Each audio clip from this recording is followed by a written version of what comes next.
Look at this. A child is sitting on the floor and their dad just walked in wanting to play.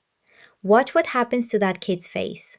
It lights up in a way that's completely different from any other moment in their day. Not just happy, something else, something bigger. And most dads have no idea what's actually going on inside that little mind when it happens. If you are a father who plays with your child or a mother who watches it happen like me, this one is for you.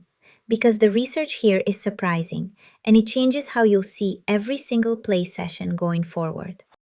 The first thing you need to understand is that when a child plays with their father, they are not just having fun, they are building something. And what they are building is a specific mental model of who their father is, and more importantly, who they themselves are. Research going back decades, including a landmark 16-year longitudinal study by the University of Regensburg in Germany, shows that children develop a distinct internal picture of their father very early in life. Research shows that when both parents are present, a distressed toddler will preferentially turn to mom for soothing. But in moments of non-distress, when they're curious, energized, ready to explore, children consistently reach for dad instead. Even babies do this. When both parents are present and the baby is in a good mood, they show more smiling, more vocalizing, more toy showing toward their father. Researchers call this the activation relationship. The idea is that fathers serve a unique function in opening the child to the outside world. And during play, the child's internal experience reflects this. They're thinking something like, with dad, I can push my limits, I can try things, and he's right there, so it's safe. That combination, challenge plus safety, is not something children find everywhere. It's a specific emotional environment that good father-child play creates, and the child's developing brain is drinking it in. None of this makes one parent more important than the other. These aren't competing roles, they're complementary ones. Soothing from mom and stimulating play from dad together predict better social outcomes than either style alone. And this isn't about some fixed difference between male and female brains. When mothers provide that same kind of well-regulated activating play, kids get the same benefits. This pattern isn't fixed. In families where dad is the primary caregiver, it can shift entirely. And as fathers take on more daily caregiving today, the line between comfort parent and play parent is already starting to blend. It's less about who's doing it and more about whether someone is. But here's where it gets really interesting, and this is the part most dads never know. That physical, rough and tumble, high energy play that fathers naturally gravitate toward, the wrestling, the tickling, the throwing in the air, the chasing around the living room, that is not just burning energy. That is one of the most sophisticated emotional training ground that exists in early childhood. When a child is mid-wrestle with their dad, heart rate up, laughing hard, maybe a little bit on the edge of overwhelmed, their brain is doing something extraordinary. It is learning to manage the space between excitement and chaos. The child has to read dad's face and body language in real time. They have to figure out, is this still play or is it too much? They have to manage their own impulses, not biting or hitting too hard, even though every instinct is telling them to go wild. And they have to cope with the emotional swings of winning and losing, of being physically dominated and then suddenly being the one on top.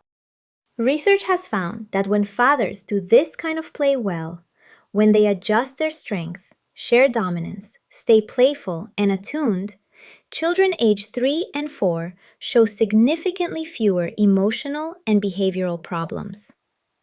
A study looking at almost 500 families over 15 years found that the quality of father-child play in first grade predicted lower emotional dysregulation in third grade, which then predicted fewer anxiety and depression symptoms in adolescence. The child who plays well with their father at age 6 is genuinely better equipped emotionally at age 15. That's not a small thing. That's a life-shaping thing. So, what is a child thinking during this kind of play? Something like, I'm wound up, but I can stay in control. Dad is big and strong, but he's being playful. I can read him. I can handle this. And every time they successfully navigate that experience, the brain files it away. It becomes part of how they understand themselves as someone who can handle big feelings, who can stay regulated under pressure, who can read social situations and respond appropriately. Now, that's important. But there's a third thing happening during father child play that goes even deeper, and it has to do with how the child sees their own worth. When a father plays in a sensitive, responsive way, when he's genuinely present, when he lets the child lead sometimes, when he's clearly enjoying himself, the child doesn't just feel happy, they feel something more specific. They feel like they are worth someone's full attention. They feel delightful. They feel capable. The internal message the child receives is not just, this is fun.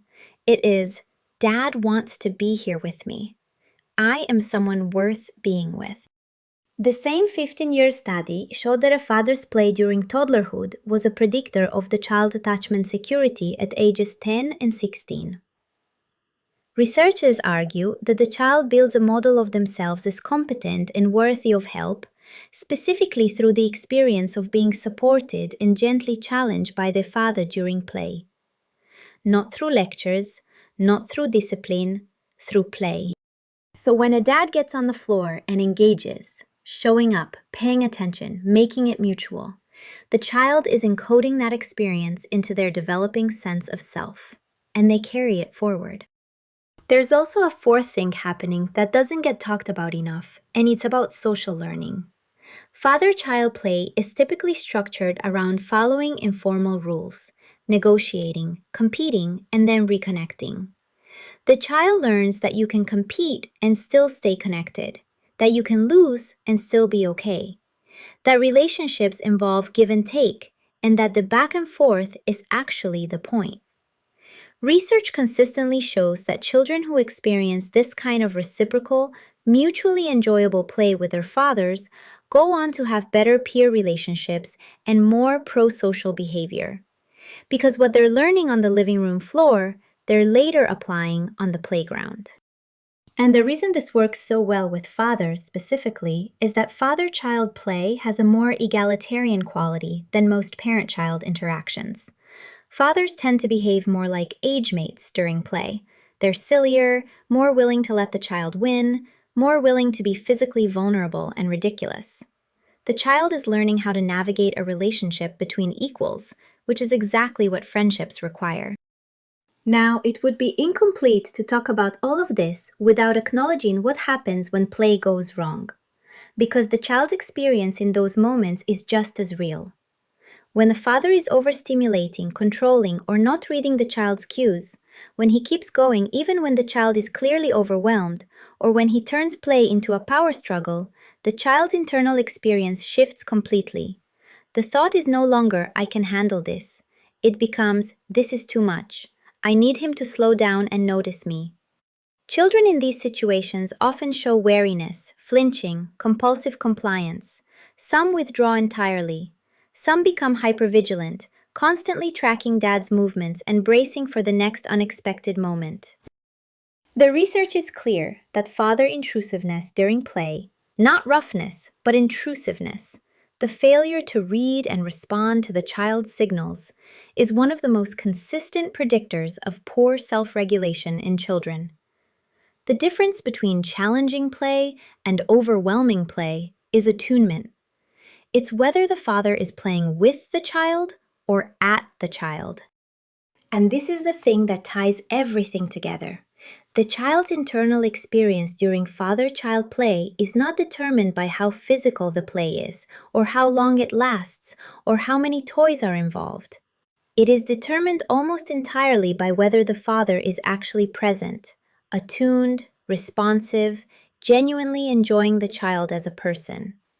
When that's there, the child walks away from every play session with a slightly stronger sense of self, slightly better emotional regulation, slightly more confidence in their own worth. And those slightly stronger things, accumulated over years, become the foundation of who that child grows up to be. The bottom line is this: when a father plays with his child, the child is not just having a good time. They are learning who they are, how to handle big emotions, how relationships work, and whether they are worth someone's full attention. If you like this type of content, subscribe for more.